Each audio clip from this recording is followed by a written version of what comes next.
Olá, bem-vindos! Hoje a gente vai fazer uma coisa um pouco diferente.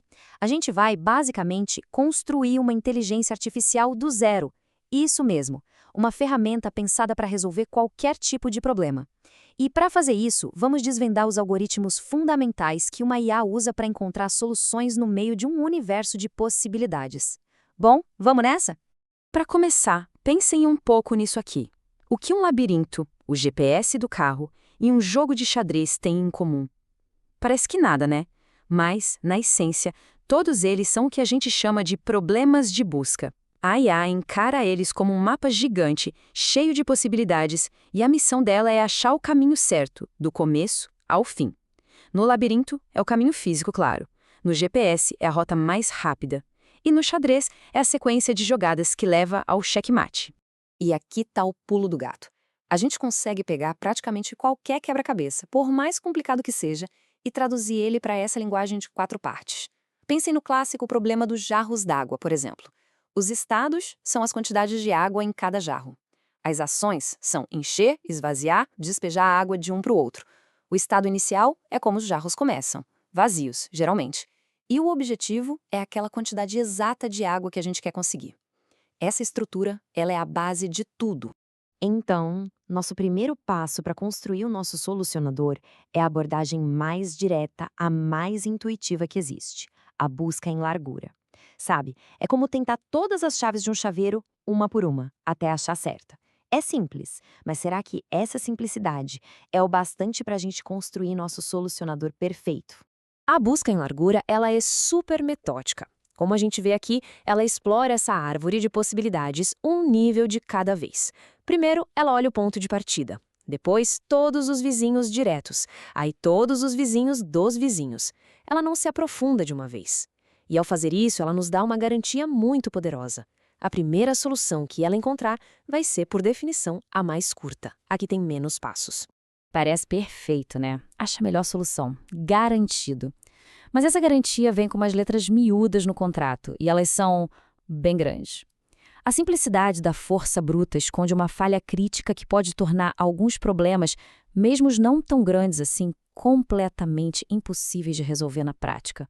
E essa tabela aqui ilustra o problema de forma brilhante. A complexidade simplesmente explode. Para encontrar uma solução que está a apenas 12 passos de distância, o nosso programa precisaria de 1 petabyte de memória. Com 16 passos, 350 anos. O tempo já é ruim, mas olhem para a memória, ela é a verdadeira assassina de algoritmos aqui. Não é que o programa falha, ele simplesmente quebra qualquer computador que tente executá-lo. Nossa abordagem de força bruta na prática é um beco sem saída. Essa crise de memória da busca em largura força a gente a procurar uma alternativa. E aí entra a busca em profundidade. É uma estratégia pensada com uma única prioridade em mente: economizar memória a todo custo. A busca em profundidade é o oposto total. Ela é tipo um explorador obcecado. Ela escolhe um caminho e vai seguindo, seguindo, até o final absoluto, até bater num beco sem saída. Só aí que ela volta o mínimo possível para tentar uma nova rota. Como ela só precisa lembrar do caminho em que ela está agora, o hoje de memória é minúsculo. Onde a busca em largura precisaria de um data center, a busca em profundidade roda num relógio de pulso. Só que essa eficiência toda de memória tem um preço, e é um preço perigoso. A busca em profundidade tem, digamos, uma visão de túnel. Se ela entra num caminho que se ramifica para sempre, ela fica presa ali, seguindo um loop infinito, sem nem perceber que a solução poderia estar a um passinho de distância do lugar onde ela se perdeu. E aqui está o nosso dilema. De um lado, a gente tem um algoritmo completo, ótimo, mas que exige uma quantidade impossível de memória. Do outro, um que é super eficiente em memória, mas que não é confiável e pode nunca achar a solução. Parece que a gente está num mato sem cachorro. Mas e se a gente pudesse combinar a garantia da busca em largura com a eficiência de memória da busca em profundidade? É exatamente isso que a busca por aprofundamento iterativo faz. É a solução elegante para o nosso dilema. A ideia por trás disso é brilhante de tão simples. Em vez de mergulhar de cabeça, o aprofundamento iterativo faz uma série de buscas em profundidade, só que controladas. Primeiro ele diz, ok, acho uma solução em um passo. Não achou? Beleza. Então, acho uma solução em 2 passos. Também não? Ok, 3 passos. Ele vai aumentando esse limite, essa coleira, gradualmente, até que uma hora a solução inevitavelmente encontrada. E o resultado, como a gente vê nesse diagrama, é genial. O efeito final é o mesmo da busca em largura. Ele explora a árvore de busca um nível de cada vez, o que garante a solução mais curta. Mas, como cada varrida é, na verdade, uma busca em profundidade independente, o consumo de memória continua mínimo. Pode até parecer um desperdício refazer os níveis de cima toda hora, mas a verdade é que a maior parte do trabalho está sempre nos níveis mais baixos. Então o custo extra é surpreendentemente pequeno. No fim, a gente tem a garantia da busca em largura com a eficiência de memória da busca em profundidade. E essa citação aqui do livro, que é a Bíblia da IA, confirma o status desse algoritmo. Para problemas grandes, onde a gente não sabe quão funda está a solução, como o quebra-cabeça das torres de Hanoi com muitos discos, o aprofundamento iterativo é a escolha padrão. Ele nos dá a completude e a otimalidade da busca em largura, sem aquele custo de memória catastrófico. Bom, até agora a gente partiu do princípio que cada passo tem o mesmo custo. Mas na vida real, nem sempre é assim, né? Pensa na logística de rotas ou até no nosso problema dos jarros d'água. E se encher o jarro grande levasse 5 segundos, mas o pequeno só 1 segundo? De repente, o caminho com menos passos não é necessariamente o mais rápido. Para lidar com isso, a gente precisa de uma ferramenta um pouco mais refinada. A busca de custo uniforme é essa ferramenta. Ela é uma variação da busca em largura. Só que, em vez de priorizar o caminho com menos passos, ela sempre expande o caminho que teve o menor custo total para chegar até ali.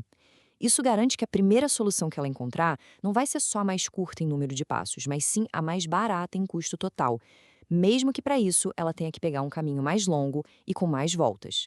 Então, no final da nossa jornada, a gente não construiu um único solucionador perfeito. O que a gente fez, na verdade, foi montar uma caixa de ferramentas. Cada algoritmo é uma ferramenta especializada projetada para um tipo diferente de desafio. Essa tabela aqui resume tudo. E só uma nota rápida: quando a gente vê B e D aí, pensem em branching, ou seja, quantas opções a gente tem em cada passo, e depth, profundidade, quão longe a gente tem que ir. Esses valores nos dizem como o tempo e a memória crescem conforme o problema fica mais difícil. Agora vamos ver as ferramentas. Se memória não for um problema, a busca em largura é simples e resolve.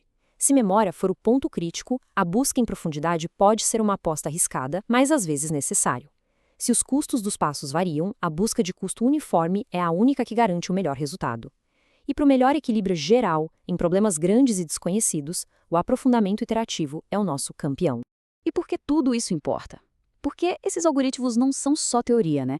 Eles são a espinha dorsal de tecnologias que a gente usa todo santo dia. São eles que calculam as rotas no mapa do celular, que permitem um robô andar por uma fábrica e que formam a base para IAs de jogos que conseguem vencer campeões mundiais.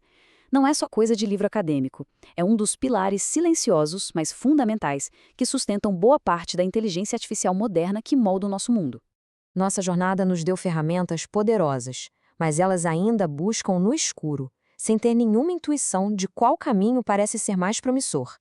E isso nos leva à próxima grande questão em IA. O que acontece quando a gente dá ao nosso solucionador uma heurística, um palpite inteligente para guiar a busca? Mas isso já é assunto para uma próxima análise.